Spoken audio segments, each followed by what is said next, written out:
आप सभी कहानी सुनने से पहले मेरा प्रणाम स्वीकार करें, तो आप सभी की महान कृपा होगी। धन्यवाद। चलिए अब कहानी शुरू करते हैं। किसी गांव में एक बहुत ही ज्ञानी पंडित रहता था। एक दिन वह अपने बचपन के दोस्त से मिलने के लिए दूसरे गांव में जा रहा था। उसका वह दोस्त बचपन से ही गूंगा और एक पैर से अपाहिज था। उस पंडित के गांव से उसके दोस्त का घर काफी दूर था। वहां जाने के लिए बीच बीच में कई सारे छोटे छोटे गांव पड़ते थे। पंडित रास्ते में अपनी धुन में चला जा रहा था। चलते चलते उसकी मुलाकात एक व्यक्ति से होती है। वह भी पंडित के साथ चलने लगता है। उस आदमी को देखकर पंडित बहुत खुश हो जाता है। उसने सोचा चलो अच्छा हुआ, साथ साथ चलने से उसका सफर आसानी से कट जाएगा। बात की शुरुआत करने के लिए उस पंडित ने उस व्यक्ति से उसका नाम पूछा तो उसने अपना नाम धर्मराज बताया। पंडित को यह नाम कुछ अजीब सा लगा, लेकिन उसने नाम के विषय में कुछ और पूछना उचित नहीं समझा। दोनों धीरे धीरे साथ में चल रहे थे, तभी रास्ते में एक गांव आता है। गांव का प्रवेश द्वार आते ही धर्मराज ने पंडित से कहा, तुम आगे चलो, मुझे इस गांव में एक काम है, मैं तुमसे आगे मिलता हूँ। पंडित ने कहा ठीक है। वह आगे रिश्ते में चल देता है। कुछ देर बाद उस गांव में खबर फैली कि एक व्यक्ति को सांड ने अपनी सींग में फंसाकर मार दिया है। जैसे ही सांड ने उस व्यक्ति को मारा, ठीक कुछ ही देर में धर्मराज पंडित के पास आ गया। फिर दोनों चलना शुरू कर देते हैं और चलते चलते एक दूसरे गांव के द्वार पर पहुंच जाते हैं। उस गांव के बाहर एक बड़ा और विशाल मंदिर बना हुआ था। वहां पर आराम करने की सुविधा काफी बढ़िया लग रही थी। पंडित के दोस्त का घर अभी वहां से बहुत दूर था और रात भी होने वाली थी। तो पंडित ने धर्मराज से कहा रात होने वाली है, पूरे दिन चलते चलते थक भी चुके हैं और भूख भी लग रही है, तो यहाँ पर भोजन करके यहीं पर हम विश्राम कर लेते हैं। फिर सुबह के समय आराम से आगे की यात्रा जारी करेंगे। धर्मराज ने कहा ठीक है, मुझे इस गांव में किसी को कुछ जरूरी सामान देने जाना है। तुम भोजन करके आराम करो, मैं बाद में आकर भोजन कर लूंगा। इतना कहकर वह वहां से चला जाता है। लेकिन उसके जाते ही कुछ ही देर बाद धुआं उठता हुआ दिखाई देता है और देखते ही देखते पूरे गांव में आग लग जाती है। पंडित ने हैरानी से सोचा कि यह धर्मराज जहां भी जाता है वहां कोई ना कोई अनहोनी जरूर हो जाती है। कुछ तो गड़बड़ है इस व्यक्ति में, लेकिन पंडित ने रात्रि में धर्मराज से कुछ भी पूछना उचित नहीं समझा। सुबह होते ही दोनों फिर से अपनी यात्रा शुरू कर देते हैं।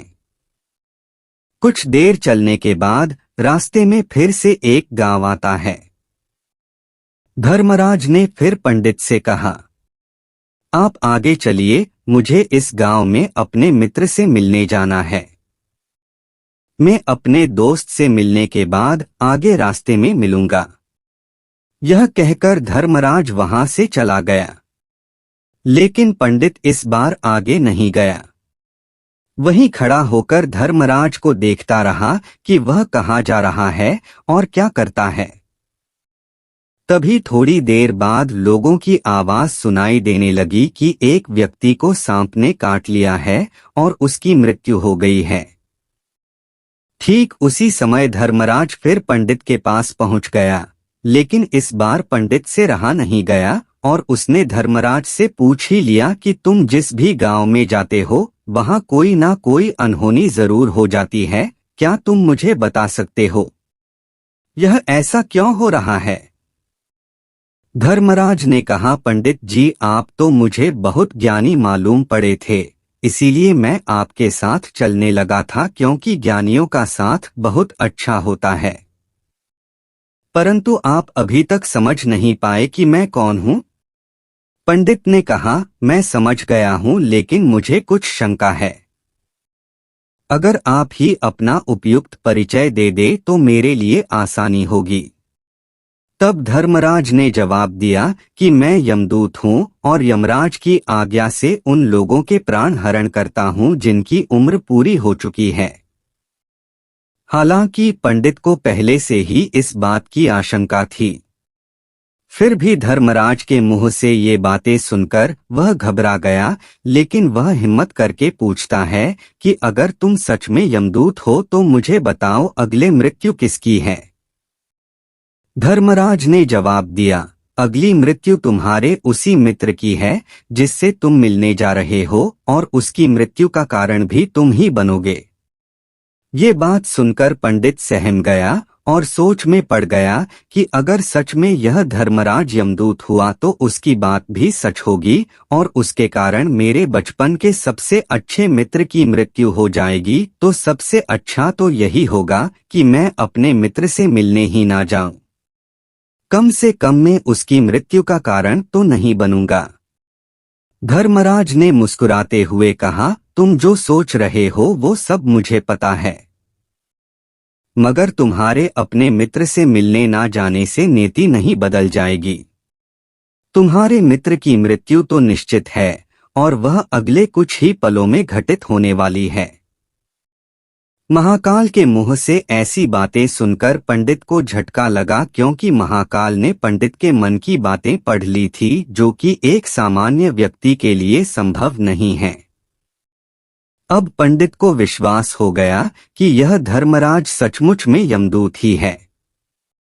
जब पंडित को यह पूर्ण विश्वास हो गया कि धर्मराज जी यमदूत है तो वह घबरा गया। वह अपने मित्र की मृत्यु का कारण नहीं बनना चाहता था, इसलिए वह पलटकर अपने गांव की तरफ वापस जाने लगा।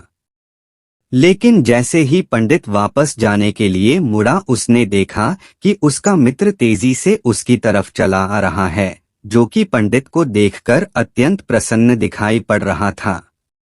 अपने मित्र के आने की गति को देखकर पंडित को ऐसा लगा कि जैसे उसका मित्र काफी देर से उसका ही पीछा कर रहा है। लेकिन वह बचपन से ही गूंगा था और एक पैर से लंगड़ा भी था, इसलिए ना तो वह पंडित को आवाज देकर रोक पाया था और ना ही उस तक पहुंच पा रहा था। लेकिन जैसे ही वह पंडित के पास पहुंचा, अचानक ही जमीन पर गिर पड़ा और उसकी मृत्यु हो गई। पंडित हक्का बक्का होकर धर्मराज की ओर देखने लगा, जैसे कि वह पूछना चाह रहा हो कि आखिर क्या हुआ। धर्मराज पंडित के मन में उठ रहे प्रश्नों को समझ गया और बोला, तुम्हारे मित्र ने पिछले गांव में ही तुम्हें देख लिया था और मैं वहीं से ही तुम्हारा पीछा कर रहा था, लेकिन गूंगा और लंगड़ा होने की वजह से वह तुम तक नहीं पहुंच पाया। उसने अपनी पूरी ताकत लगाकर तुम तक पहुंचने का प्रयास किया, लेकिन बुढ़ापे में बचपन जैसी ताकत नहीं होती, इसलिए हार्ट अटैक होने के कारण उसकी मृत्यु हो गई, क्योंकि वह तुमसे मिलने के लिए अपनी सीमाओं को तोड़कर तुम्हारे पीछे भाग रहा था। इसलिए अपने मित्र की मृत्यु का कारण भी तुम ही कहलाओगे। अब पंडित को पूर्णतः यह विश्वास हो गया था कि धर्मराज एक यमदूत है और उसका कार्य जीवों के प्राण हरना है। लेकिन पंडित एक ज्ञानी व्यक्ति था। वह यह भी जानता था कि मृत्यु पर किसी का वश नहीं है, सबको एक ना एक दिन मरना ही है। यही सोचकर उसने अपने आप को संभाल लिया, लेकिन अचानक ही पंडित के मन में अपनी मृत्यु के बारे में जानने की इच्छा हुई। इसलिए उसने धर्मराज से पूछा कि जब मृत्यु मेरे दोस्त की होनी थी तो तुम शुरू से ही मेरे साथ क्यों चल रहे थे। यह प्रश्न सुनकर धर्मराज जोर से हंसा और बोला, मैं तो हर पल हर क्षण सभी के साथ चलता हूँ, किंतु लोग पहचान नहीं पाते, क्योंकि लोगों के पास अपनी समस्याओं के अलावा किसी और व्यक्ति, वस्तु या घटना के बारे में सोचने, समझने या उसे देखने का समय ही नहीं होता। पंडित ने कहा, तो क्या तुम ये बता सकते हो कि मेरी मृत्यु कब, कहाँ और कैसे होगी? महाकाल ने कहा, हालांकि किसी भी सामान्य जीव के लिए अपनी मृत्यु के बारे में जानना ठीक नहीं है, क्योंकि कोई भी जीव हो वो अपनी मृत्यु के बारे में जानकर बहुत दुखी हो जाता है। हालांकि तुम ज्ञानी व्यक्ति मालूम पड़ते हो और तुमने जिस तरीके से अपने मित्र की मृत्यु को सहन कर लिया है, उसे देखकर लगता है कि तुम अपनी मृत्यु के बारे में जानकर भी दुखी नहीं होंगे। तो तुम्हारी मृत्यु आज से ठीक 6 महीने बाद, आज ही के दिन किसी दूसरे राज्य में फांसी लगने से होगी। और सबसे हैरानी की बात तो ये होगी कि तुम स्वयं ही खुशी से उस फांसी को स्वीकार कर लोगे। इतना कहकर धर्मराज वहां से चला गया, क्योंकि अब धर्मराज के पास पंडित के साथ चलते रहने का कोई कारण ना था। इसके बाद पंडित ने अपने मित्र के शरीर का अंतिम संस्कार किया और यथाशक्ति उसके क्रियाकर्म करके अपने गांव वापस आ गया।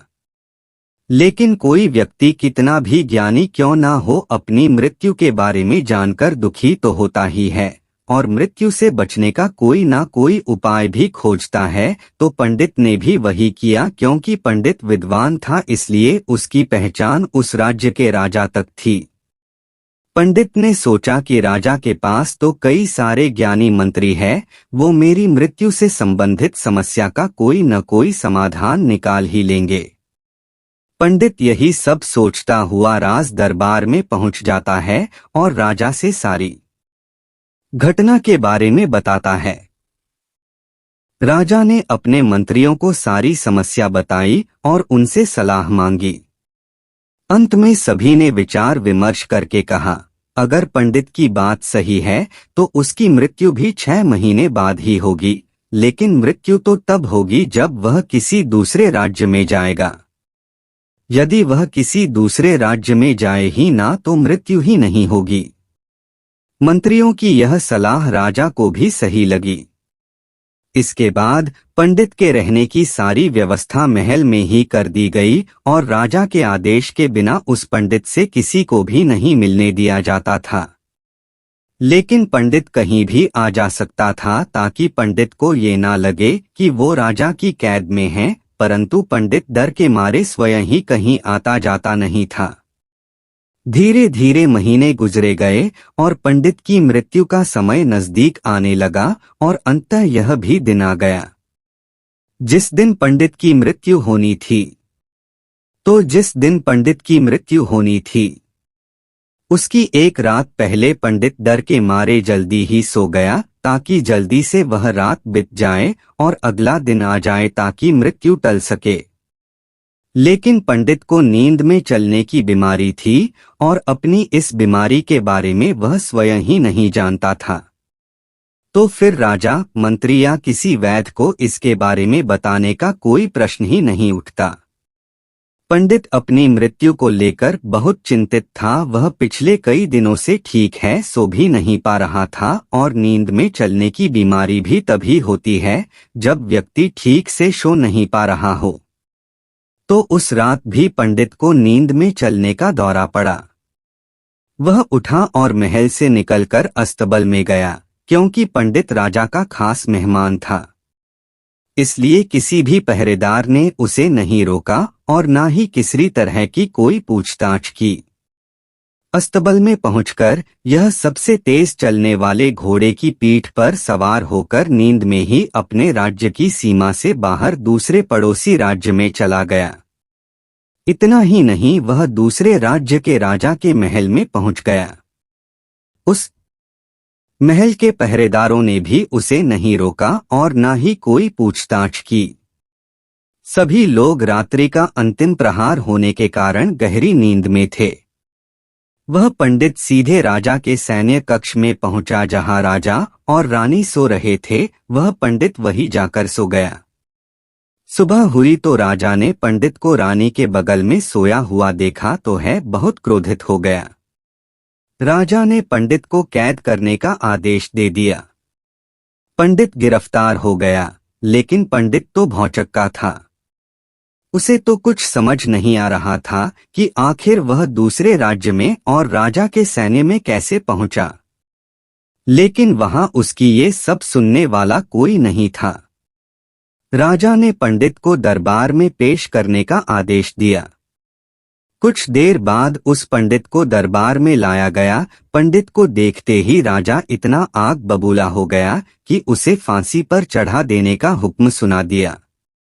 फांसी की सजा सुनकर पंडित कांप गया, लेकिन फिर भी थोड़ी सी हिम्मत जुटाकर राजा से बोला, महाराज, मैं नहीं जानता कि मैं राजमहल तक कैसे पहुंचा। मैं यह भी नहीं जानता हूं कि आपके सैन्य कक्ष तक में कैसे आया और आपके महल के किसी पहरेदार या सैनिक ने मुझे रोका क्यों नहीं। लेकिन मैं इतना जरूर जानता हूं कि आज मेरी मृत्यु होनी थी और वो होनी भी जा रही है। राजा को यह बात थोड़ी अजीब लगी। उसने पंडित से पूछा, तुम्हें कैसे पता कि आज तुम्हारी मृत्यु होनी है। राजा के इस प्रश्न के जवाब में पंडित ने पिछले 6 महीने का सारा वाकया राजा को सुना दिया और बोला, महाराज, मेरा क्या किसी भी सामान्य व्यक्ति में इतना साहस नहीं कि वह राजा के सैन्य कक्ष में राजा की उपस्थिति में रानी के साथ सो जाए। राजा को पंडित की बात में थोड़ा तर्क दिखाई पड़ा, परंतु उसने सोचा कि यह मृत्यु से बचने के लिए धर्मराज और उसके द्वारा अपनी मृत्यु की भविष्यवाणी की कहानी बना रहा है।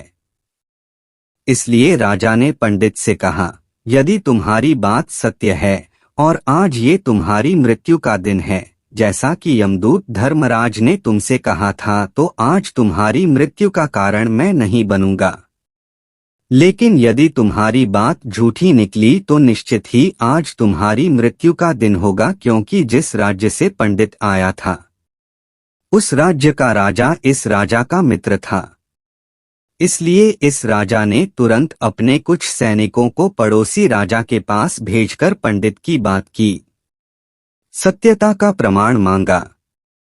भेजे गए सैनिक शाम तक लौटे और उन्होंने राजा को बताया कि महाराज, पड़ोसी राज्य के राजा ने पिछले 6 महीने से पंडित के रहने की सारी व्यवस्था रखी थी। अपने ही महल में कर पंडित जो कुछ भी कह रहा है वो सब सत्य है।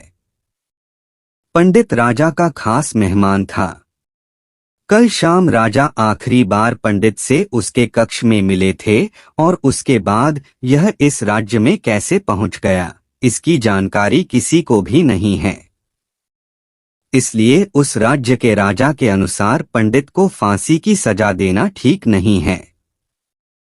लेकिन राजा के सामने एक नई समस्या थी, क्योंकि उसने बिना पूरी बात जाने ही पंडित को फांसी की सजा सुना दी थी।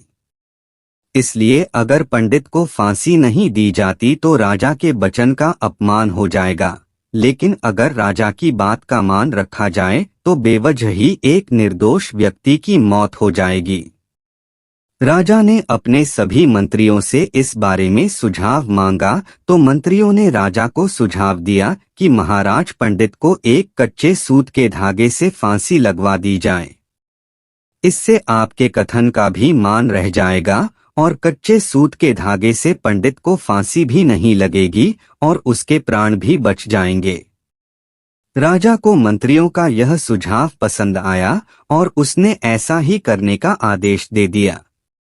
पंडित के लिए कच्चे सूत के धागे से फांसी का फंदा बनाया गया और नियम के अनुसार पंडित को फांसी पर चढ़ाया जाने लगा। सभी लोग बहुत खुश थे कि ना तो पंडित मरेगा और ना ही राजा का वचन खाली जाएगा। पंडित को भी पूर्ण विश्वास था, ये सूत के धागे से तो उसकी मृत्यु हो ही नहीं सकती। इसलिए उसी पर चढ़ने के लिए तैयार हो गया।